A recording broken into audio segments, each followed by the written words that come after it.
Hello, friends. I hope you're having a great day. I want to make a few comments on this section of James, chapter 1, verses 4 through 11, and I'll try to keep my comments brief, but as you know, I can get wordy. And when I get into the Word of God, well, it's easy for me to speak longer than I probably should. So let's get on with it. You know what the subject matter of this particular text is, don't you? It's reaction to trials. How do you react to trials and hardship in your life? Well, James says we ought to count it all joy when we face trials. Why? Because he says there is value in those trials and hardships. Value. Yes, even a purpose for them. What is their purpose?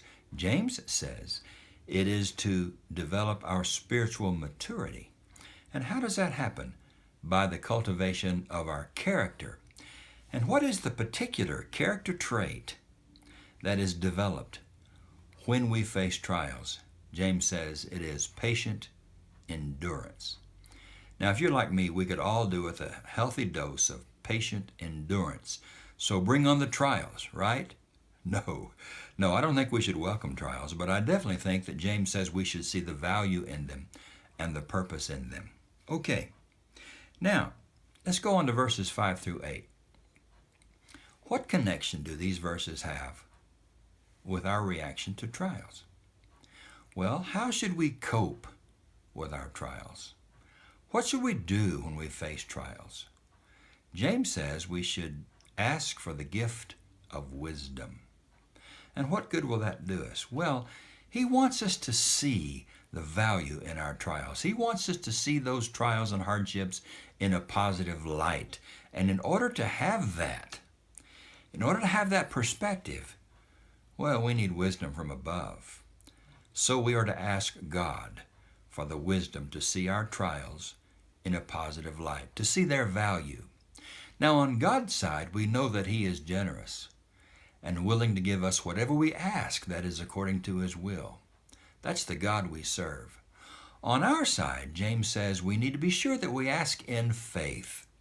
In other words, we ask for wisdom with the full conviction and the certainty that God is going to give us wisdom. Well, He's going to give us anything that is according to His will that we ask for. Isn't that right? Anything that is good for us. So he says, ask in faith. No doubting is allowed here. No, you put your faith in God and His willingness to keep His promises and to give you what He thinks you need to survive the crisis, the trials, the hardship, and you pray for that wisdom. Now, let's talk about the next section here. This section, as you know, verses 9 through 11, is about the poor and the rich. It seems that James is trying to extend some comfort to those who are lowly or to those who are poor. And again, I'm wondering what connection these verses have with what has gone before. I don't know that every text in James has to connect with what goes before, but I like to think in all of these letters there is a flow of thought and that all of these sections are connected in some way or another. So, how might these be connected? Well, James is talking about a great reversal that is coming. The poor or the lowly will be exalted and the rich will be brought low. Now that is intended to give comfort to these Jewish Christians who have been dispersed all across Asia Minor. How so? First, I think we need to clarify who the rich are. Who are they? I'm not sure. But I think they may be non-Christians who are trusting in their wealth and trusting in their riches and who are also oppressing James's readers. And there are other verses beyond this chapter, chapter 1, that indicate that this was an important theme in the book of James, the way the rich were treating the poor. Maybe he's talking here about the non-Christian rich who trust in their riches, and James says to the poorer Christians, those people will be brought low. Perhaps he's just giving a general comment about the topic of wealth and how that wealth itself is a test of true faith. Have you found that to be true in your own life? That the money you have can be a distraction to keep you away from being centered on God and that the money you have, the wealth that you have, can test your faith in God. Will you trust in God, or will you trust in your riches? Maybe that's what James is trying to say here. Maybe he's giving a warning to those who amass wealth and put their trust in their wealth of the perils that they may face. Surely, on the other hand, faith is also tested in poverty, isn't it? So perhaps he's extending this theme of reaction to trials, knowing that many of his readers are lowly and poor, and that their poverty will even be a test of their faith in God. Not sure what the connection is, but you know we can't read those verses 9 through 11 without being reminded of certain truths, right? The transitory nature of life, the uncertainty of riches, how that ruin can come on a person quickly.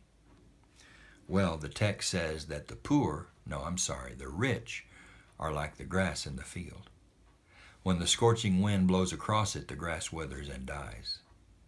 And the rich are like that. Well, I think the rich who trust in their riches, rather than trusting in God, they too fade and wither and die. Their end is also coming. Now, let's talk about application. How would you apply these verses? Well, the first thing we could say is we need to pray for wisdom, because we all face trials and hardships, right? I don't know that we faced the ones that these people faced. Boy, I've never had to suffer persecution, really. Not the kind that I think these early Christians faced. But we all face trials and hardships, and the key to living a wonderful, vibrant life is to see even those events in our lives as having value. And James says the way to do that is to ask for wisdom. So let us come boldly before the throne of grace and ask for wisdom to see the value even in the difficult times that we face. Another way that we can apply this passage is to let us not trust in money or wealth. Now, I think this is a very hard lesson for us affluent Americans.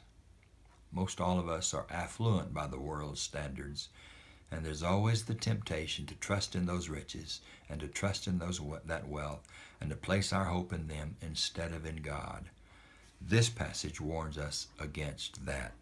Let's place our trust in God. In Him is the only security that we'll ever be able to find. Now, for a brief preview of where we're going in verses 12 through 18. Perhaps in these verses, James sees that suffering and persecution and hardship raises questions of faith. What kind of questions? Does God really care about me? Is God's providence for real? Can I trust Him? Why would I be going through these things?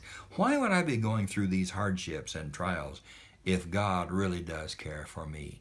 It seems like in the next few verses, James is trying to answer that particular question and address that particular scenario. He's defending God. And so, he says, I want you to know something about the origin of evil. It doesn't have anything to do with God. It comes from within. I think that's what we're faced with in the next few verses, as he talks about temptation to sin, the enticement to sin, and then again the nature of God, that every good and perfect gift comes down from us, from the Father's hand. Well, I've talked long enough, haven't I? I hope these verses have been meaningful to you and challenging, and they have to me, and I'll hush, and I'll see you in a few days. God bless you.